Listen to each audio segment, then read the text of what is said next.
গত 24শে ডিসেম্বর রাত আনুমানিক 10 ঘটিকায় গোয়েন্দা তথ্যের ভিত্তিতে 15 বিজিবি একটি সফল অভিযান পরিচালনা করে সীমান্ত হতে অবৈধভাবে আসা বিপুল পরিমাণের ভারতীয় জিরা ও কাপড় উদ্ধার করতে সক্ষম হয়।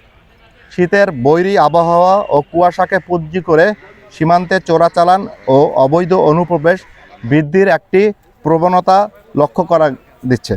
এই চ্যালেঞ্জ মোকাবেলায় আমরা আমাদের টহল কার্যক্রম, গোয়েন্দা তৎপরতা এবং তল্লাশি কার্যক্রম জোরদার করছি।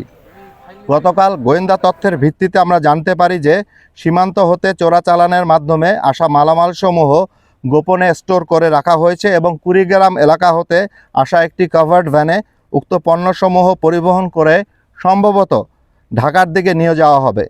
উক্ত তথ্যের ভিত্তিতে বিজিবি সংশ্লিষ্ট এলাকায় নজরদারি বৃদ্ধি করে এবং সম্ভাব্য চলাচল রুটে একটি চেকপোস্ট স্থাপন করে।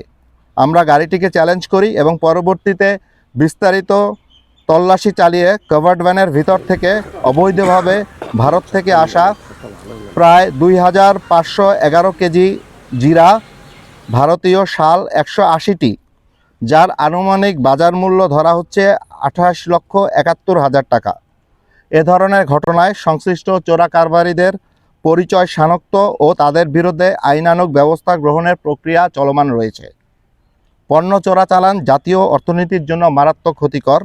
এর ফলে দেশীয় বাজারের ভারসাম্য নষ্ট হয়, সরকার তার ন্যায্য রাজস্ব হতে বঞ্চিত হয় এবং সীমান্তবর্তী এলাকায় অপরাধমূলক কার্যচক্র সক্রিয় হয়।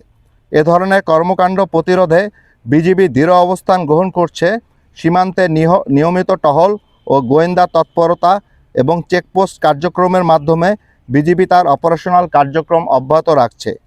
দেশের সীমান্ত নিরাপত্তা এবং অর্থনৈতিক স্বার্থ রক্ষায় বিজিবির এ ধরনের অভিযান চলমান থাকবে।